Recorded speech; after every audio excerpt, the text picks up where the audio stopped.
She wasn't cursed to wait for a hero. She was built to break them. The island was never a paradise. It was a test.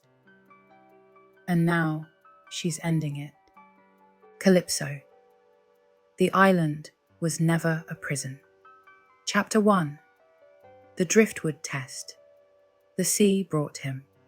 It always did. Waves curled around his broken body like a lover unsure whether to save or drown. He washed up face down, mouth open, hands slack, the kind of man who once thought himself unsinkable. Calypso didn't move from where she sat, on the shore, in the sun, a silhouette in stillness. She had seen hundreds like him. She would see hundreds more. The gods called it exile. She called it routine.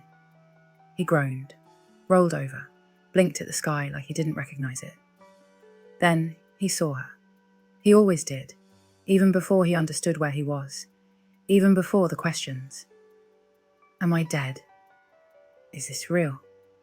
What's your name? She let him ask all three, and answered none. He was younger than most, blonde, muscled, handsome in that predictable way, wounded in some equally predictable way.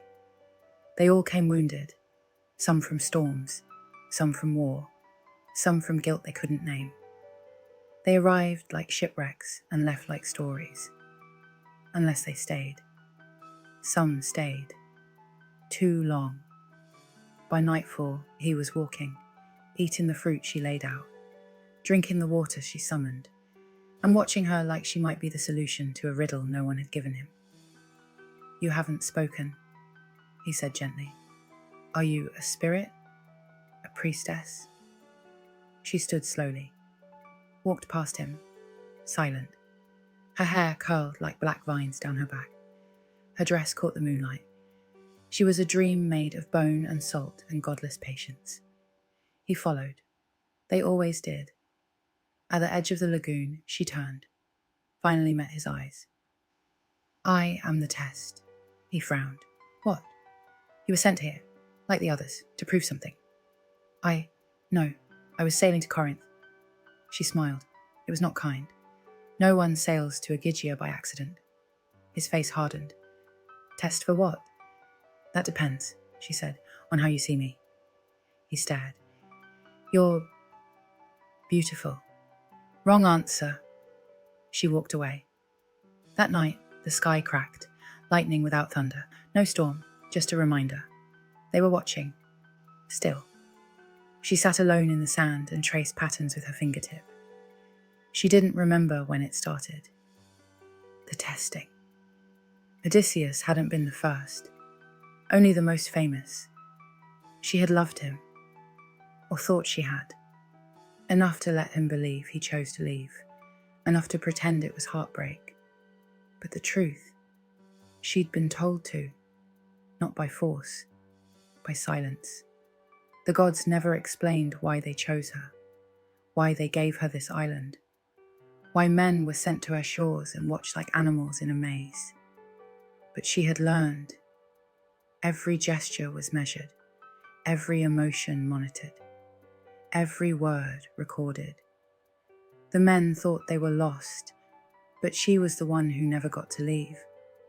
The blonde one, he still hadn't told her his name. Didn't matter. She didn't need to know him. She needed to know how he would see her. A mother, a lover, a goddess. Each answer unlocked a different fate. Each outcome fed Olympus. Entertainment, judgment, distraction. She wasn't a jailer, she was a mirror. And the gods used her to see what men would become when they thought no one else was watching. But they were. And she was tired of being glass. She stood by the water just before dawn, the sky turning pale, the tide dragging secrets back into the deep. Her reflection stared up at her. Still, beautiful, controlled. The version they wrote, the one they needed. She reached down and broke it. Chapter 2. The truth beneath the sand. The island breathed with her. That much had always been true. But now, For the first time in centuries, it began to whisper, not in bird song or breeze, not in the tide's lullaby, in memory. It started when she walked the north side, the part overgrown with brush, too steep for most of her guests to wander. She walked barefoot as always, letting the land recognize her, letting the vines recoil from her path, the leaves lean in. There, in the dirt, half buried beneath a tangle of sea thistle and bone-white roots, was a sandal, old, worn, cracked at the heel, not hers, not his, not this one's. She knelt, dug, uncovered more, a buckle, a bronze comb, a lock of curled black hair still bound with gold thread. And then, a ring, still warm. She didn't remember this man, but he had been here. They all had. The island didn't forget them. It simply buried the evidence when they failed. She sat in the dirt, surrounded by pieces of other lives, and felt something ripple through her chest. Grief. Number.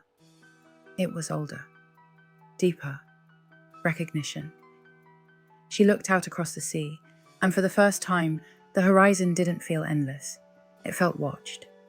Leontes found her like that, covered in dirt, staring at the ring in her palm. "Was that yours?" he asked. She didn't answer. "You've been crying." "No," she said softly. "Then what is it?" "I remembered something I wasn't supposed to." He knelt beside her. She didn't look at him. "There were others," she said. "Before you. Before him. Before the stories even knew my name." He frowned. I know what you thought," she said sharply. "You thought I was alone. Waiting to love, waiting to be saved, waiting to forgive." She stood, and something in the air shifted. The wind pulled at her dress like it recognized her anger. The trees rustled like they were listening.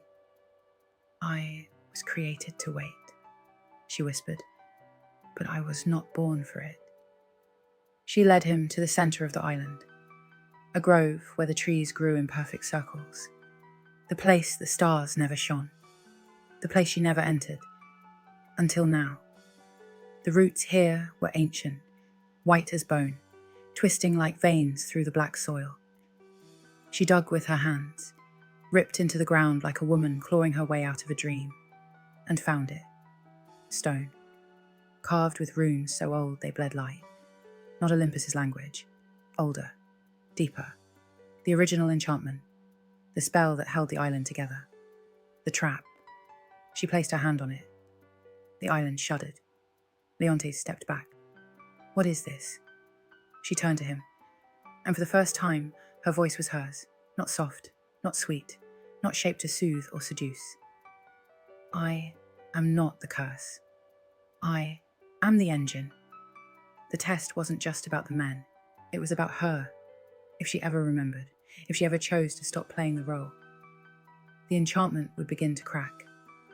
And now, it had. Leontes stared at her. "You're breaking it." "I am it." She looked at the trees, at the sky, at the gods she could not see but had always felt. They didn't trap me here. They built me here. And now I decide if it ends. The wind screamed, the trees bowed, and in the center of the island, something old began to leak. The gods felt it. Somewhere far above, Olympus trembled, because their perfect little myth was waking up, and she was no longer interested in playing the part. Chapter 3. The man who refused the script. The island didn't like this. It trembled beneath the trees. Waves slapped harder against the cliffs. The birds stopped singing. And deep underground, the enchantment, the one so old it bled light, began to unravel like wet thread. Calypso stood at the edge of the broken grove, fingers bleeding from the digging, hair wild with salt and wind. She was shaking. Not from fear, from clarity.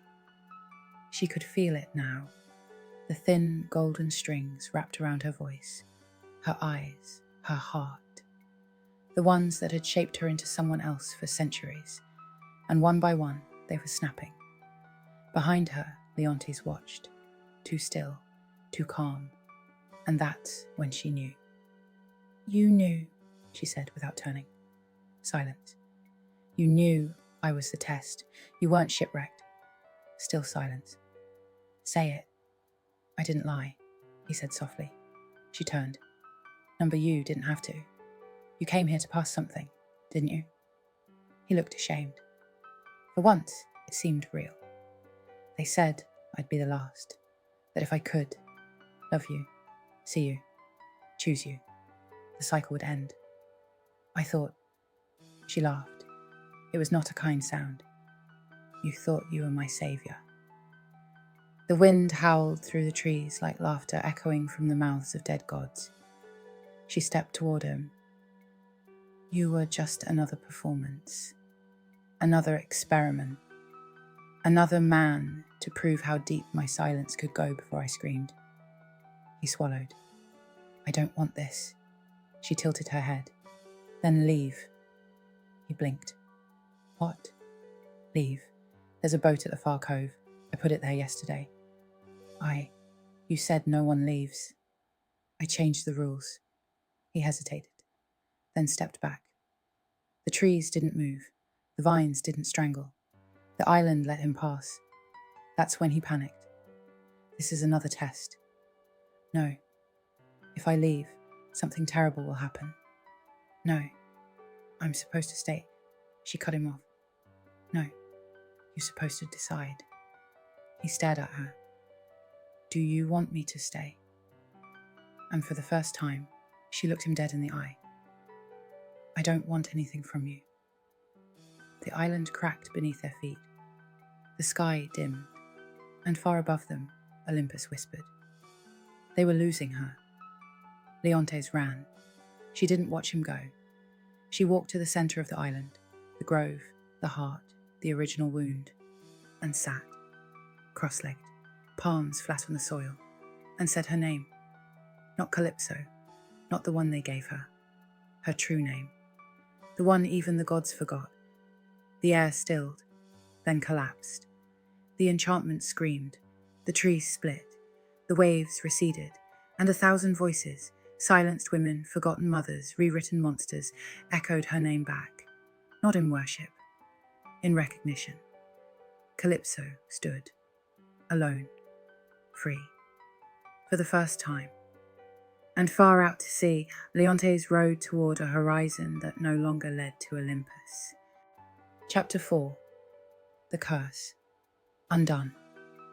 They tried one last time to stop her. You could feel it in the sky. The pressure, the hush, the way the clouds seemed to hold their breath, waiting for Olympus to intervene. A storm gathered, but it never broke, because even the gods couldn't touch her anymore.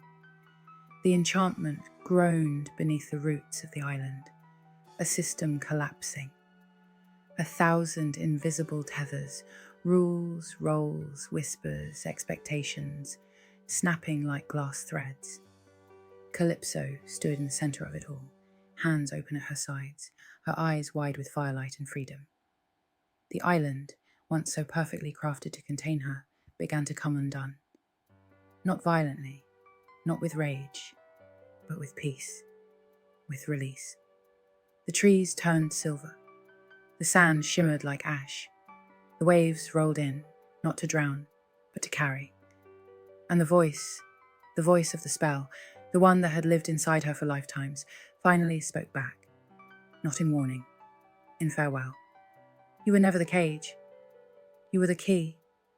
The air thickened with memory. She saw the others, the men, the tests, the moments when she almost remembered herself. She saw Odysseus, smiling, lying. She saw the gods, watching, measuring. She saw herself, still, soft, obedient. Then she saw this moment, and smiled. The island burned, quietly, beautifully. No smoke, just heat, just light, just truth. Far across the sea, Olympus trembled. not from fear, from irrelevance. One of their stories had broken its spine and walked off the page. She stepped into the surf. The water was warm. It did not resist her. It parted and let her pass. She didn't look back. She didn't need to. The island would not be found again, because it was never really there. Not for anyone else. Only for her. The spell was broken. The cycle ended. The test retired. Calypso vanished. Not into nothing. Into choice. And somewhere, centuries from now, when a woman finds herself rewriting her own role, softening her voice, dimming her light, holding still, she might hear a whisper in the waves, a name the world forgot. And remember, she is not waiting. She is not cursed. She is not his. She is her own. Was Calypso the curse or the cure? Tell us what myth you'd like to see rewritten next. Thank you for watching. Please leave a like and subscribe for more.